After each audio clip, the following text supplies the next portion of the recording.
What's going on Facebook? What's going on YouTube? I appreciate you guys so much for being here. So I have a few things I want to talk about today. The first is we're going to roll back a clip of the CDC director, Rochelle Walensky, I believe her name is, talking about some situationals. We'll get into it in a little bit. Then I also want to talk about why I think President Donald Trump and President Joe Biden should box. They both have said that they would be down to, sorry, there's a little speck on my screen. I want to get it off professional, but they both said they want to box. Donald Trump said he thinks his easiest opponent would be Joe Biden. Joe Biden said, if I could be so lucky. So back in the day, they used to duel, right? If a man and a man came together and said, I want to duel, you duel. So what are we waiting for? I'm tired of watching, and we love the elderly here. God bless. We don't care if you're 100 years old or 15 years old, but in general, it's like, why are we watching 70-plus-year-old men just print trillions of dollars, lock us down, tell us what we can and can't do, take our taxes? I think it's time to let these old dogs, Donald Trump and Joe Biden, box it out. Let's bring back dueling in the form of boxing, and I think it would be very healing for our country. I really do. I'm not even being sarcastic. I think we should let them box.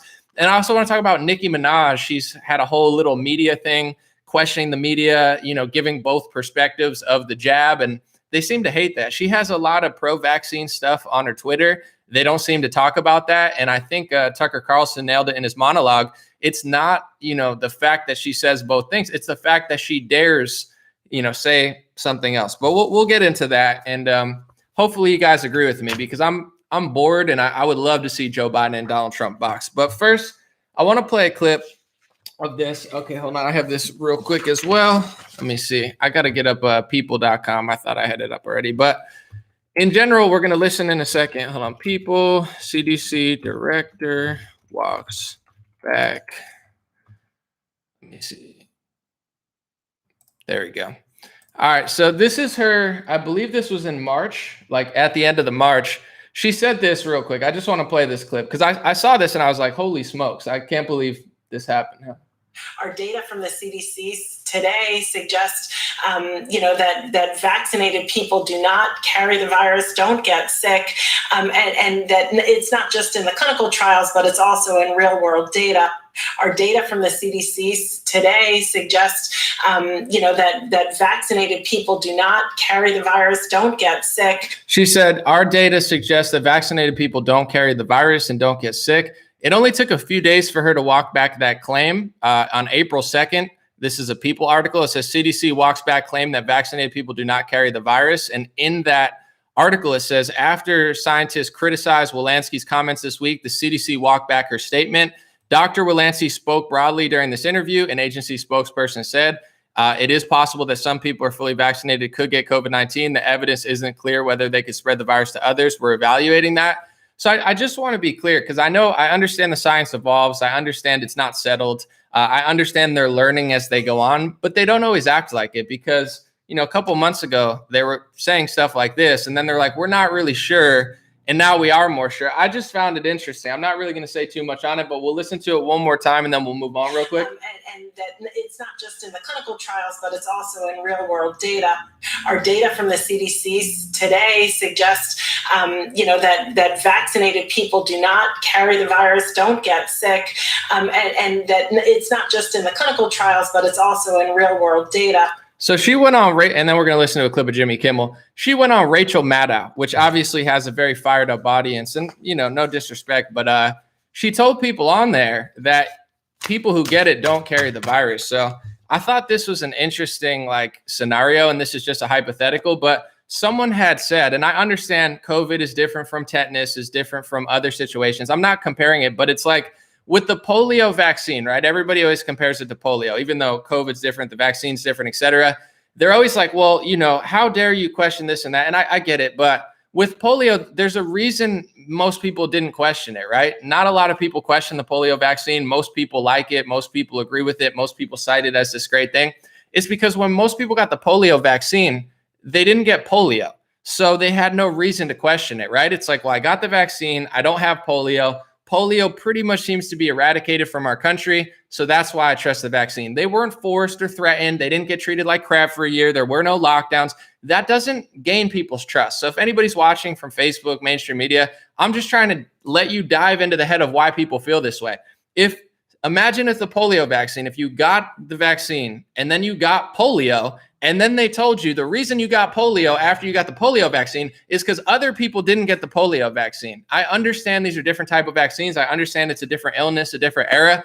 But I'm just saying, if that would have happened during the polio era, you would have had a lot more people questioning it. It's a crazy sort of thing where they tell you on television, on Rachel Maddow, they say, you know, we don't believe that you could carry the virus like a traditional vaccine. You get the, you get the tetanus shot, you don't get tetanus. You get the polio shot, you get the COVID shot. I just have to rewind it back one more time because that's what they were telling us. I know they walked it back, but they've walked back so much between her and Fauci, they flip-flop more than a sandal on a trampoline. So it's like, let's not pretend like people are just being crazy and get like, you did say this. But it's also in real world data. Our data from the CDC today suggests, that vaccinated people do not carry the virus, don't get sick. So that's what she's telling millions of people on Rachel Maddow. And then a couple of days later, they walk it back. And we have a bunch of studies now that show that that's not true. Let's listen to Jimmy Kimmel real quick because he pretty much, I'm not going to put words in his mouth. Let's just listen to it. But listen to what he says on the show real quick. Trials, but it's also in real world data. Dr. Fauci said that if hospitals get any more overcrowded, they're going to have to make some very tough choices about who gets an ICU bed. And that choice doesn't seem so tough to me. Vaccinated person having a heart attack? Yes, come right on in. We'll take care of you. Unvaccinated guy who gobbled horse goo? Rest in peace, Wheezy. So he's pretty much, I'm not going to say he's wishing death, but rest in peace. If you didn't get the vaccine, it's an easy decision. He's pretty much saying, don't put you in an ICU bed if there's competition. So I just want to say this to Jimmy Kimmel, to anybody. We understand that there's other things you could do to prevent yourself from there's nothing is a guarantee in this world, but obesity is one of these things that a lot of people can prevent. Not everybody, but I would say a majority of people. It takes hard work. It takes exercise. It takes diet. It takes discipline. But we do know there is a correlation between obesity and hospitalizations, heart disease. A lot of this stuff, a lot of our hospital beds could be opened if everybody in the country took care of themselves, right? Are we going to start doing that for this? Say, well, you could have done more to prevent yourself from being here. You don't get to, of course, we would see that as unethical, immoral, although I think it would be wise for people in America and around the world to get healthier. That's like a base level sort of thing. And this is how I know, not just Jimmy Kimmel, because he said horse dewormer. I don't want to keep going on and on about this, but the propaganda has been insane. And I'm not one of these, I don't even care about that medication, but I just want to show you guys real quick, and you can look this up for yourself.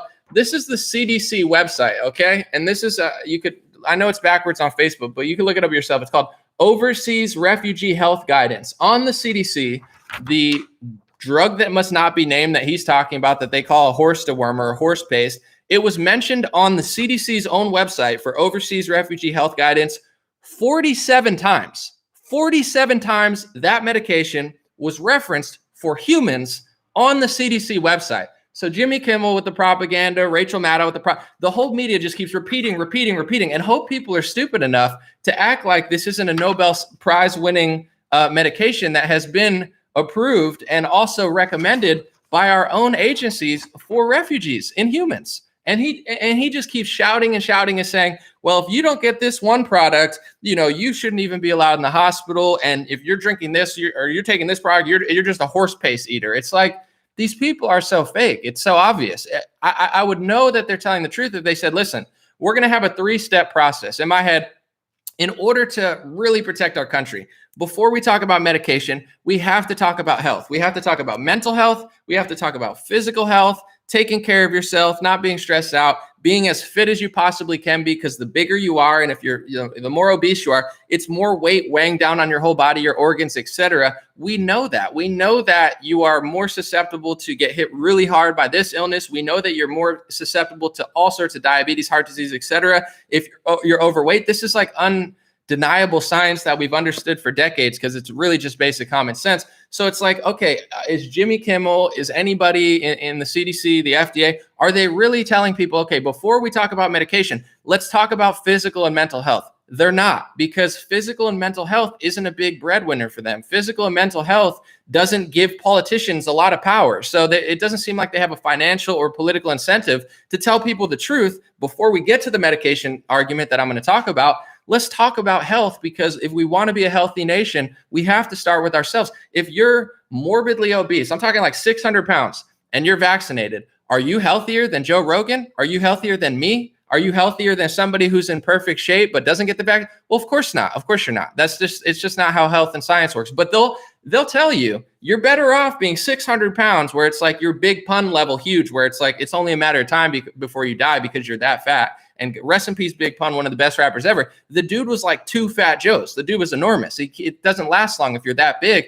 They don't care. They'd rather you be that big because you'll be sucking down the high fructose corn syrup they sell in the NBA and NFL commercials, and you're more susceptible to these products and more, likely to get in line and listen to them. But in general, it's like, okay, we could talk about physical health, then we could talk about the vaccine. I'm not an anti-vaxxer. That's a made up propaganda term to smear people who are against authoritarianism and forced medication. I'm not that. We can talk about the vaccine. We could talk about the benefits. If the health benefits add up over time and these trials are true and tried and true in a few years, we could say, okay, well, it does this, but it doesn't. It's just a fact. It doesn't protect you from getting it or transmitting it. It just doesn't, but it might. And they're saying that hopefully it allows you to, on average, I guess, prevent against severe illness. So then we have to talk about whether you're Joe Rogan, whether you're obese, whether you're vaccinated or not, and you're in the hospital. I don't think they should let you die like Jimmy Kimmel does. I think we should then talk about what's the best way to attack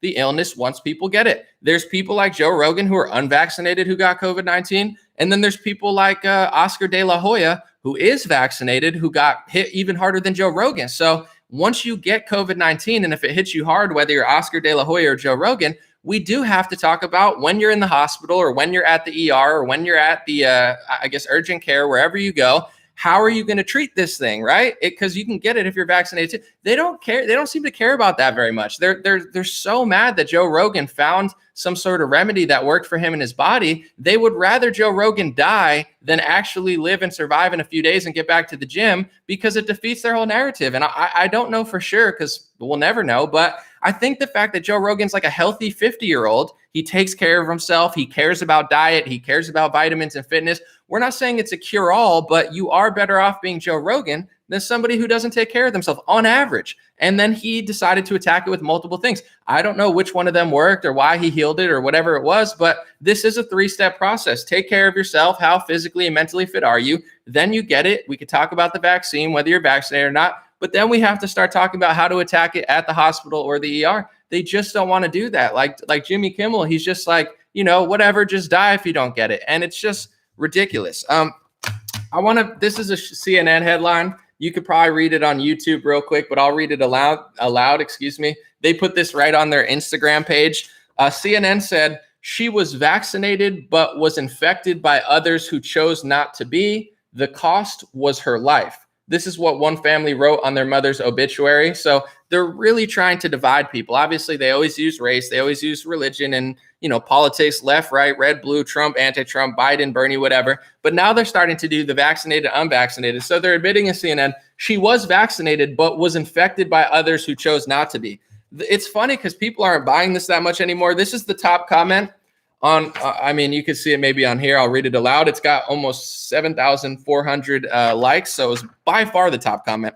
Farouk Tokumbo said, I'm vaccinated, but this doesn't make any sense. Vaccinated people can also transmit the virus, so she could have picked it up from anywhere. Concerning thing is that she died while fully vaccinated. So he's admitting, he's like, I'm fully vaccinated. I'm guessing he's a CNN reader, but he's like, you're trying to blame it on people. And we have the data now.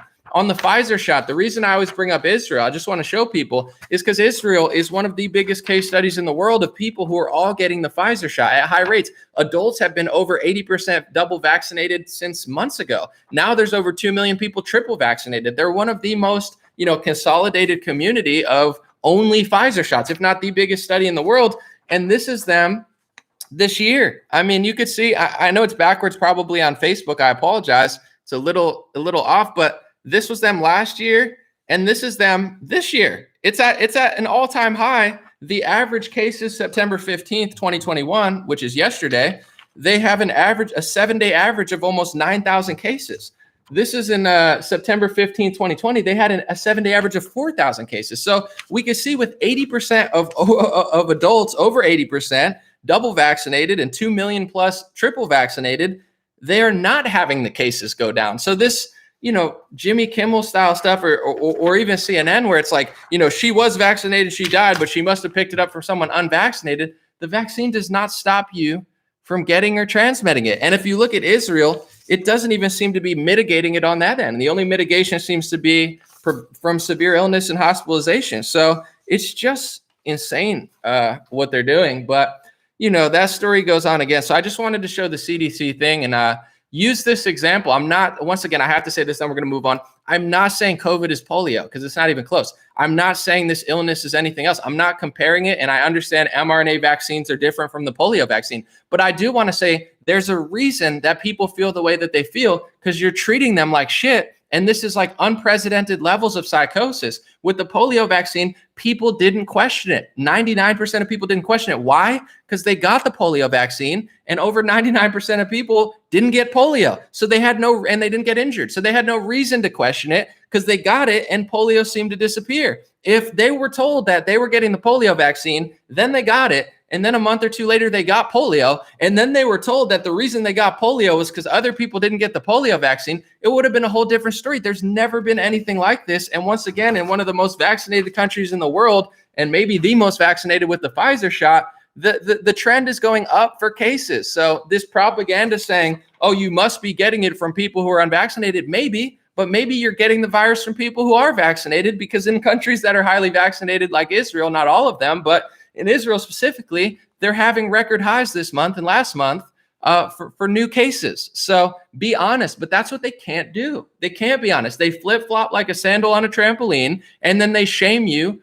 for working out and being fit. It's ridiculous. Let's move on. I think for a lighter story, amongst all this tension and stuff, I think that Joe Biden and Donald Trump should box each other. They both pretty much agreed to it. And I think we should bring back that type of aspect of society. Maybe not full dueling, but if two people want to box, like Jake Paul, whatever, let them box. Nate Robinson, you got Tito Ortiz getting in the ring, Anderson Silva. Donald Trump says he wants to box. Joe Biden says he wants to box. It's time to bring back dueling. When two men agreed to go to combat with each other, I think it worked out. And seriously, it's like I'm tired of watching Donald Trump in the office, promise me the world, end up in a lockdown, say socialism's never going to come. He literally ushers in socialism and nobody even realizes it. Joe Biden gets in. My taxes are probably going back up. Trillions of dollars are being printed, even more money. They're just printing money. They're both saying this. I'm tired of watching this like circus of 70-plus-year-old men just buffoon around in circles. Let's let them fight each other. And I think it's very healing. Whether you like Donald Trump or Joe Biden, don't you want to see them fight each other? Don't you want to see, Trump or Biden, suit up and do it? I think unironically, this would be so good for the nation to just let somebody win a fight and let one of these dudes get knocked out. I would almost guarantee that Donald Trump will win the fight, but would it not be entertaining if you think otherwise? They both want to do it. Let's listen. Well, if I had to pick somebody in the world, not only a professional boxer, because I'll take a pass on the professional boxers, that can be a very dangerous subject. But if you said, if I had to box somebody, anybody, I think probably my easiest fight would be Joe Biden, because I think he'd go down very, very quickly, very, very quickly. He once said, "Oh, I'd like to take him behind the bar," and he'd be in big trouble if he ever did. No, I think Biden would go down within the first few seconds. The first few seconds. This idea that, what do you want to do with Biden? I want to box him. I should be so lucky. But the kinds of things, He said, if I should be so lucky. So he thinks he would be lucky if he boxed Donald Trump. It's time to let these dudes box, seriously. I don't know what they're waiting for. So I'm tired of them just taking my tax money, printing money, the economy. I was just talking to a friend because I do made in the USA products. And, he was explaining to one of his clients that the supply chain is messed up. And he's like, why isn't there new products? And it's like, well, what do you think happens when we close down the country? It's so crazy that people got brainwashed into thinking this has no negative effect. It's like, if you listen to old debates with Nixon and Kennedy, they're talking about economy. Why? Obviously, there's other things that are important, but a strong economy means a strong country. It means a secure country. It means you could put food on the table. It means you're not going to end up starving like a lot of other countries. They have a lot of poverty problems. Economy is enormous. The supply chain of how everything works, truck drivers, trains, cargo ships, airplanes, This is like what makes the world go around. It's how you get food. It's how your grocery store gets filled up. And they pretty much kind of just jumbled that. I like saying jambalaya because it's funny. And like China's just steamrolling us and we're just like, oh, we can't do anything anymore. It's like, it's ridiculous. But I want to talk about Nicki Minaj real quick. And I have a good live stream for tomorrow. I think I'm going to save some other stuff. But Nicki, said something on Twitter. She told Meghan McCain to pretty much go F herself. I don't remember exactly what she talked about. She called, Joy Reid something that I probably can't say. And it's been epic just watching her go, I'm not going to say to war, but really go off on like all these shilly media characters. And Nicki Minaj is a real free thinker. Looking at what she's saying, she's not pro-vaccine or anti-vaccine. I would say she's probably more pro, but she's saying, basically, she's like, I'm not saying I'm not going to get it. I just want to ask questions. So she started saying stuff. She started asking questions and people got really ticked off. And she's like, well, if I'm putting it in my body, am I not supposed to think about it? Like, you guys don't think. And it's been really cool to see her go off. So I found a clip of her on Fox News and she posted a Tucker Carlson clip and Hassan or whatever from the Young Turks was like, oh my God, Tucker's a white nationalist. And she was basically like, you guys, I don't remember what her response was, but it was epic. She's like, if someone told me to get out of the way of a bus and I tried to get out of the road, am I not supposed to listen to them? So I think that's a false smear on Tucker. But in general, it's like she totally gets it and she's not backing down as of now. Let's listen to the clip on Fox because it's actually really good and what she's saying makes a lot of sense. All right, get off the screen, Joe Biden. We're done with you, bro. I can't even hear him with the mask on here. It's like, it's embarrassing. Time out real quick. One of the cringiest things before we get to the Nicki clip is like dressing really fancy with like a mask on. It's like, why wear aviator shades if you're gonna wear a mask? It doesn't even make sense. I see people in all Gucci and then they have a mask on. Your face is part of your outfit. Your face is part of your personality, your smile. You know what I'm saying? Like, this is part of the whole outfit. What's the point of being dressed in like Dolce and Gabbana and like, $1,000 aviator shades and then putting a mask over your mouth? I don't like, it's the cringiest thing to me. It's like, at least like just do one or the other. Either look fly or don't. Like, don't look super fly and put a freaking face shield on. It's just so corny. Whatever. Do what you got to do though. That's just my opinion. Get off, bro. Okay. People will turn their back on you, not agreeing. But people will isolate you if you simply speak and ask a question. Y'all don't see what the is happening?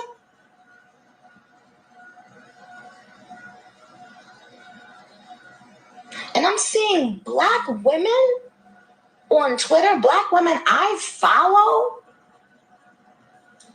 acting like this is funny. Now, I ain't gonna lie, I had a lot of fun yesterday and a lot of laughs.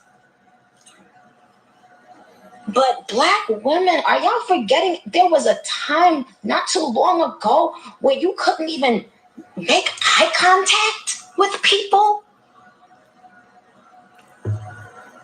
And you're okay with what's happening? We're no longer even allowed to voice our opinions or to ask questions. Now, here's what's interesting. What's interesting is so many of your favorite artists feel this way, but they're afraid to speak up. And I can't blame them. Look at what they just did. I will never use Twitter again.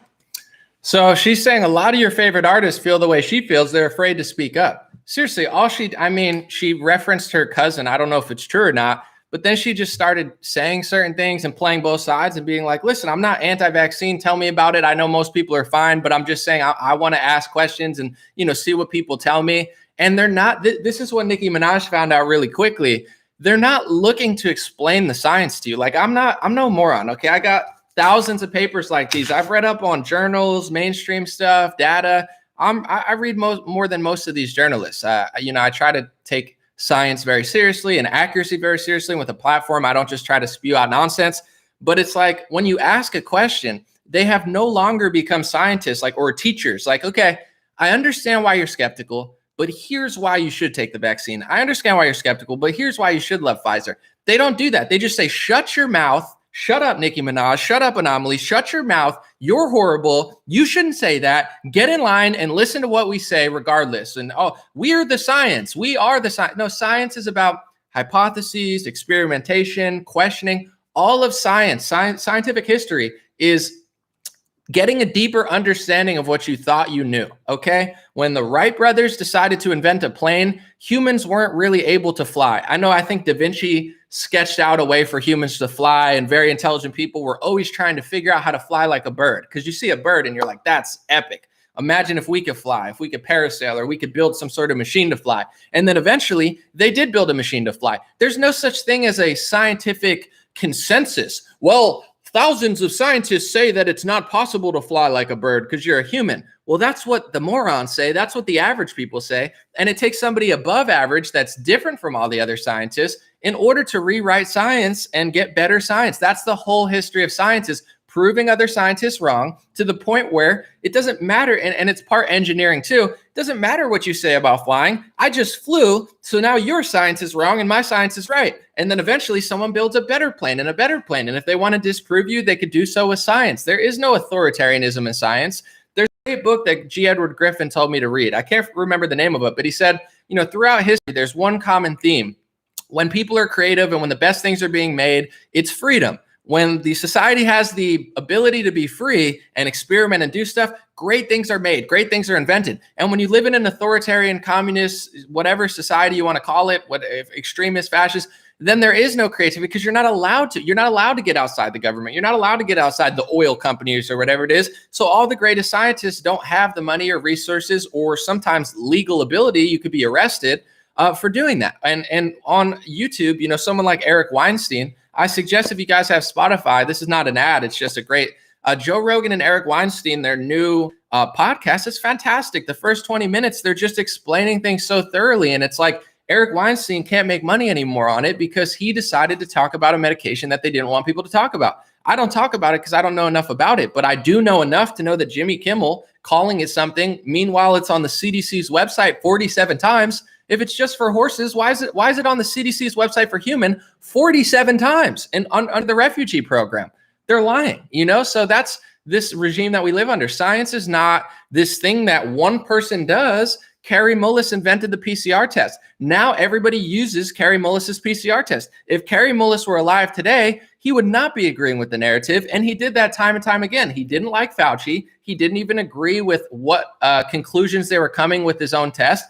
And now you have these moron scientists saying it's a consensus. You didn't invent the PCR test. If it was a consensus, how come 50,000 other scientists? Because it takes a bright mind to go against the grain and figure out something new. And that's the same thing with human civilization. Anything you learn. It doesn't mean that you don't believe anything, but everything's open to questioning if you can prove it. So what Nicki Minaj figured out is if you ask a question, these are not teachers, these are not scientists, these are authoritarian medical tyrants, or psychopaths as I call them, that just want to shut you up and put you back in line. And Nicki Minaj gets it. At one point, I'm not saying I don't want to bring race into this, but at one point, Black women did not have the same rights that they have today. And women in general didn't have the same rights. And also, human beings in other countries, even men, whether you came from Cuba or some people came from China, you don't have the same type of benefit. So she kind of appreciates it. Like, well, I'm free. I'm a multimillionaire, but also I'm able to be whoever I want and say what I want. It's not going to last that long. She gets it. I mean, people don't realize, like, our ancestors and her ancestors, while they had different paths,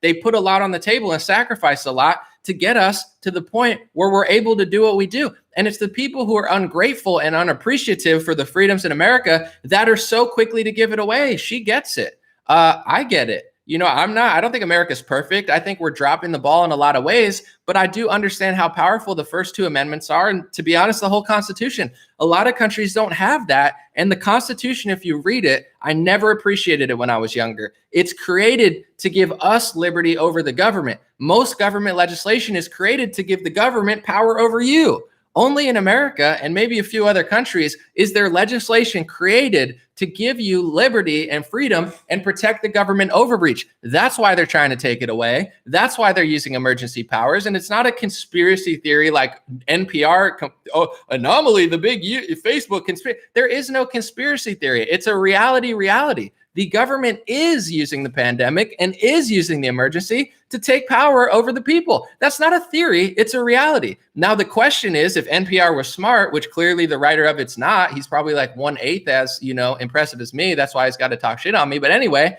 The question is it justified or not? That's the debate. Is it justified, the power overreach they're doing? Or is it not justified, the power reach they're overdoing? There is no debate on if they're doing a power over. They are doing it. It's like this crazy kooky guy who thinks the government's using this to.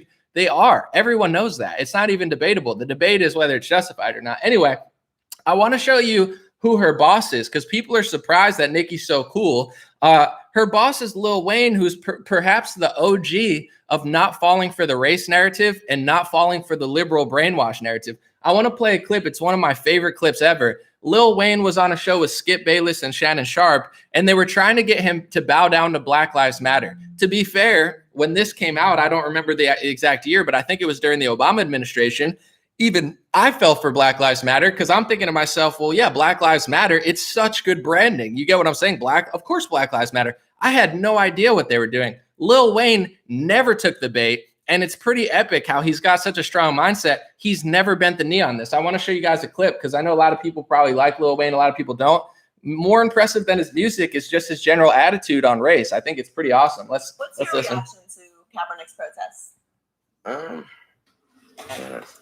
Going right back again to this man. It's the man and his decisions, man. Respect the man and his decision. That's all I can do. I have no opinion on it because the things I'm not into it enough to even give an opinion. So when he did it, I really didn't even know what. Somebody had to tell me why he was doing it. That's how much I didn't know what was going on, and I kind of still don't. So somebody had to explain to me like, "Are you kneeling because of the Black Lives Matter thing and because of and all that wave or whatever? That whole wave just went by me too fast for me even try to even give an opinion. So I just was like, oh, okay, that's what's happening." So you're a deep thinker in these issues. Mm-hmm. So step back from all of it. I know this is a very broad question, but where are we in the United States of America in race relations and what you see from day to day in your life? Skip, they wouldn't want to ask me that. They wouldn't want my answer to represent it because God knows I have been nothing but blessed. My whole path, these 33 years have been nothing but a blessing. I have never, never is a strong word. I've never dealt with racism, and I'm glad I didn't have to. And I don't know if it's because of my blessings. I don't know if it's... So if you want to tick off a liberal, black or white or Hispanic, whatever, tell them what Jesse Lee Peterson and Lil Wayne says. I don't know what racism is. I've never experienced it. Lil Wayne grew up in New Orleans. He got shot when he was younger. He says a white cop saved his life. Maybe that had an impact on it when he was younger. He grew up pretty hood. He grew up a superstar when he was 13 years old, gold grills in his mouth. He's not from the suburbs, and he's a tough guy. He's lived a harder life than probably any people on this platform. He's probably dealt with more turmoil. And he tells him, I've never experienced racism. Listen what happens, because if you want to piss someone off on the left, tell them that. And they're in no ground like he's not black enough or something. It's like, no, Lil Wayne has way more street cred than any of these people. Listen to how they break down. This is like one of my favorite interviews. But it is my reality. So I would have to say, not only did I thought it was over, I still believe it's over, but obviously it is. So you've never experienced any offensive behavior from any other color or? No, sir. Wow. But you are blessed. But you see what's going on even in your city, New Orleans, with Alton Sterling. Yeah. During Katrina, the officers that killed those and ended up in jail. So I know you say you're not paying attention to it. Yeah. But you see some of the things that's what's going on. Right. Yeah. As far as an opinion on what's going on, I mean, of course, we all want somebody to figure out what's going on first and then put a stop to it, or try to put a stop to it, or everybody come together and figure something out. And maybe just coming together is the solution. But we'd have to do that first. And obviously we have a bunch of differences, people feeling this way, people feeling that way. When you come to a person like me, my answer is always the same, man. My politics, my flag, my country, my nation, my world, all that is Regine, Cameron, Neil, and his brother, Tony. That's it. That's my nation. That's my flag. That's my world. That's my protest. That's my don't protest. That's my everything. That's all that matters. Those 4 kids to me. What a beautiful answer. He's talking about his family and his kids, and they're saying, what do you think about this? And he's like, listen, maybe if we came together and figured out what was going on, we could solve it, which is like a rational answer. But he's like, to me, my whole world is my kids and my family. And if everybody thought like that, self-awareness, self-accountability, I'm going to take care of me, myself, my family. And if everyone did that, there would be no problems. And I don't want to blame, because there's Republicans that are stupid too, but like the liberal mentality, they just ruin everything because, like Lil Wayne said, let's figure out what the problem is. With the George Floyd situation, there were multiple problems with that situation, but people are not trying to figure out what happened. They're just like, that happened. Let's burn down Minneapolis. Let's burn down our neighborhood. And now these neighborhoods are probably worse. They probably have less businesses. They have more crime. Liberals aren't trying to solve it. They fundraised. If you look at Act Blue and all these progressive causes, they made a killing off of George Floyd. They made an absolute killing. The only one who came out in the positive off the George Floyd stuff was all these progressive and liberal groups who fundraised off it. The cities, the black majority cities that they rampaged through, and some of the white ones, they didn't benefit. So Lil Wayne's like, let's think about what's going on. Let's figure it out, and then let's solve it. That's what liberals hate to do. And I'm not trying to be too partisan, because obviously I do lean one way more because I find there's more common sense and reason there. But as somebody who, at the time that this was being said, was more left-leaning and fell for Black Lives Matter, I look at what liberals are doing, and it's almost like they're doing everything wrong. It's like they don't care at all. It's just like destroy, destroy, destroy, yeah. So let's keep watching, because Lil Wayne is just crushing it. I love it. So go one level deeper with me. I remember one time I saw you after you had done a concert. I think it was in Westchester, different kind of neighborhood. But I asked you what the racial breakdown was of your audience. Do you remember this? And you told me the only black face you could see in the whole audience was your makeup artist. I believe that's what you said. And she was in the front row, right? A lot of white kids love rap. Yes. Explain that. What does that say to you? What's the message of it? What's the bigger picture of it? I don't want to be bashed, because I don't want to sound like I'm on the wrong if there is a side, but I thought that was clearly a message that there was no such thing as racism. That's what I thought that was. Okay. That was a perfect example. When I look out and I come up off the stage, when I'm coming out the bottom of the stage of my show, when I'm on tour and I'm in my stance or whatever, and I open my eyes and I see everybody. I don't have this type of crowd or that type of. My crowd has always been everybody, thank God. And that's all I can answer for. So, do you think? I love that too, because it's like Skip Bayless is trying to make it a thing. He's like, what does it mean that your fans are white? And Lil Wayne's like, to me, that sounds like a good thing. I don't know, that white people like my music. Why? Like, this is how the liberal think.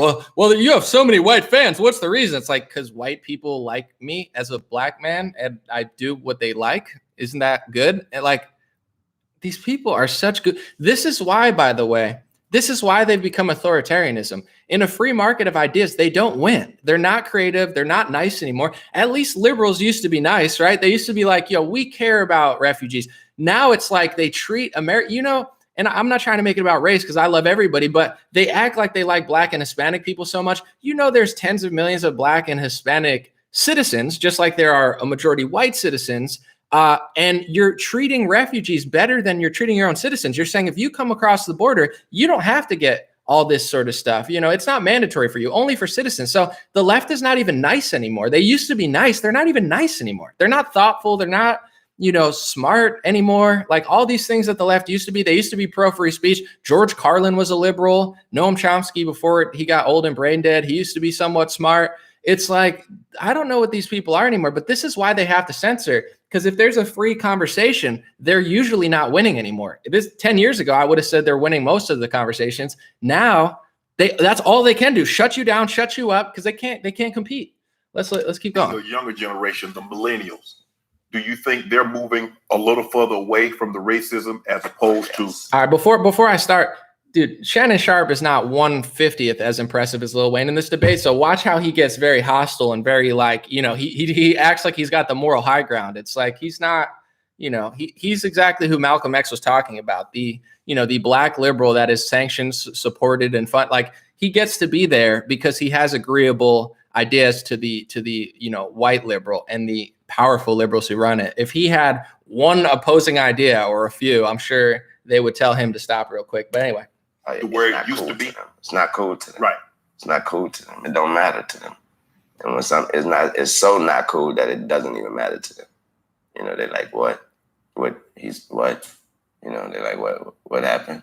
And that's their response. That's the millennials' response. But could it be that you're a musician, and obviously as an ex-professional athlete or as an entertainer, do you think they treat you differently? Although you are black, you are a prominent figure in the black community. Could that be? That's why I said I'm sure it may be because of my blessing. Right. Yeah, I'm sure that's why my path has been different. Right. But I'm be first to want to say I'm sure that it has a lot to do with it, but it also is the person that I am. I believe strongly that it's the person that I am. You treat people a certain way. Exactly. Shannon, how do you feel about? And real quick, I want to say Lil Wayne, people probably think he's not smart. He just curses a lot, because I know his music can be a little rambunctious for some people. He's got this type of mindset. I've never experienced racism. So some people, their mindset is it must have been because of this. It must have been because of that. I think Lil Wayne goes through life. He doesn't even think about that. He's just like, listen, if a bad situation comes up, I deal with that bad situation. There's bad white people. There's bad black people. He's not always overthinking it. And in some ways that manifestation is powerful, because if you're overthinking it all the time, you kind of manifest that reality. So the reason Lil Wayne is famous and rich and successful, he wasn't given it. He probably was he was very talented when he was young. He was probably a go-getter. But now that he's achieved all this money and power and stuff, he's got such a nice mindset that I'm sure that's why it doesn't pop into his world. So it's like the self-awareness and the self-accountability of Lil Wayne blows past these people. And that's why they don't understand what he's saying. They're like, what? I don't get it. He's like, well, because you're not like me. You don't think like me. What Wayne is saying. Well, a man can really only speak to his experience. And as I've alluded to, I come from rural South Georgia. I've experienced things. I've been called things. And sometimes you can only see things through the eyes of the man that's cried. So if this man hasn't experienced racism, haven't been called out of his name, he's doing right by not saying and trying to make up a story. So did you hear what Lil Wayne said? He experienced the same thing. I commend him, although he's from New Orleans, the ward. What ward are you from? 17th Ward. We know what it's like in New Orleans. Although he has never experienced that, he's not going to sit up here on national television and try to embellish in order to further advance the conversation. Because then people are going to say, see, there's Lil Wayne. Not only is an athlete, we have an entertainer, a musician, a very prominent figure who's also experienced. So I commend him. If he's never, kudos to you, bro, in 33 years. I'm 48 years old from rural South Georgia. And if you don't think it's alive and well, Wayne, check my timeline. Check my timeline when Skip and I had this discussion last year. They still would use the N-word. They would still call you the animal with the ring around his tail. Hey, do you? That makes you feel better. I think it says a lot more about you than me, but I'm cool with it. It's not going to stop me from doing what I do. Shannon, does it give you even a glimmer of hope, what he's saying about his more generation, the millennial generation? Yeah, I'm a firm believer that racism, bigotry is a learned, taught emotion. So if you do not teach someone to do that, they won't extend that. So it's got to stop somewhere. But you have to understand it's been going on for such a long, long period of time. You have 400 plus years of this in the U.S. People have been fighting back in biblical times. It was divided up. And so, like I said, Wayne, I commend you. I'm glad you're speaking. You're not embellishing a story. Being from New Orleans, experiencing what you've been able to experience. I remember reading where you say you. We'll listen to the end because we got so far. But I find it interesting that Lil Wayne was trying to say, like, I feel like it's dead. Racism's dead. Obviously, people not liking certain things. You're never going to have a perfect world where evil and wickedness are completely gone. But as far as, the ideology that Shannon has, well, if you don't teach kids it, they're not going to know it. It's taught.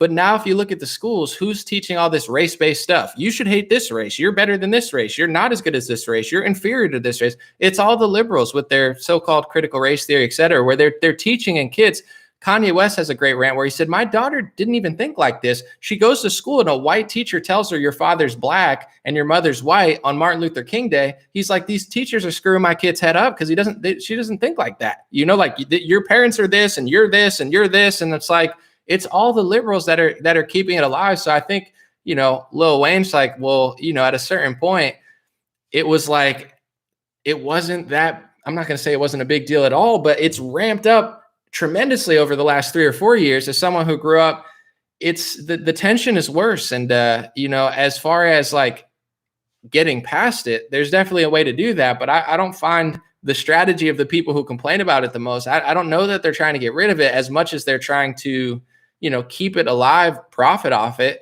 and just blast it into kids' heads where, I mean, maybe I was blessed too. I can only speak for myself, but I had one of my best friends growing up was Muslim. His mom prayed 7 times a day. My mom never told me anything crazy about Muslims or anything. So I just knew them as people. And that's how I felt comfortable. I liked the mom. I liked the kid. I had a black friend. I had an Asian friend. I had a Jewish friend. There was no, you know, people made jokes, but people weren't so sensitive about it all the time. So, you know, I can't speak on everybody in every neighborhood or every community, but I lived in a multi-ethnic community. And I feel like growing up and through college, I never thought twice about any of this stuff. And in the last 3 or 4 or 5 years, it's been so much more negative and rampant. Once again, just my personal story, where if a kid grew up like me with the propaganda that people like Shannon are pushing nonstop, I feel like I would have thought I would have been thinking about race all the time. I would have thought better of other people, worse of other people, down about myself, up about this. I would have been a mess if I was a kid growing up now around the community I was, thinking like they teach kids to think. So I think they maybe have good intentions, but don't pull it off very well. We'll listen to the rest. There's only 45 seconds. But racism is real. He knows it's real, although he hasn't experienced it. With that said, that night, that day, that I shot myself, the police, I was the only person in the house. Right. Police came through there. They knocked the doors down. I was on the floor. Right. They jumped over. They all hopped over, looking for the drugs and looking for this and that. It was a white police that came, ran up there and stopped and said, "What are y'all doing? Do y'all not see this baby on the floor?" And they said, "We called the ambulance. The ambulance." Say, "Ambulance, he has a hole in his chest." He picked me up. He brought me to the hospital himself. He was white. I love it. He doesn't bow down at all. And then he tells the story of the white cop. So he has a good, you know, I guess a good perspective on, well, this white person saved my life. So he refuses to bow down to that agenda and never gave in. He did another interview after that. I think it was ABC, and he refused to apologize and stormed off the set. So that's where Nicki comes from. I'm not saying that she's not her own person, but that's her boss, Lil Wayne. She signed to Young Money. He's been epic for a while on that type of stuff. And, you know, I think people sleep on the mindset as far as, you know, if you think a certain way, you could change your whole life. Self-awareness, self-accountability. Someone keeps saying, cut your hair, cut your stash. I'll cut it when I want. I mean, I'm going to block you. I don't care if people give me advice, but you're like spamming it. Why? I'm going to answer some questions. God bless you. Thank you guys for joining. But it's like, if you don't like my hair, my content, just sign off. You know, it's all good. It's not a big thing to me. I'm not like a fashionista or anything, but you know, I'm blessed and you know, I'm able to be here. So let's see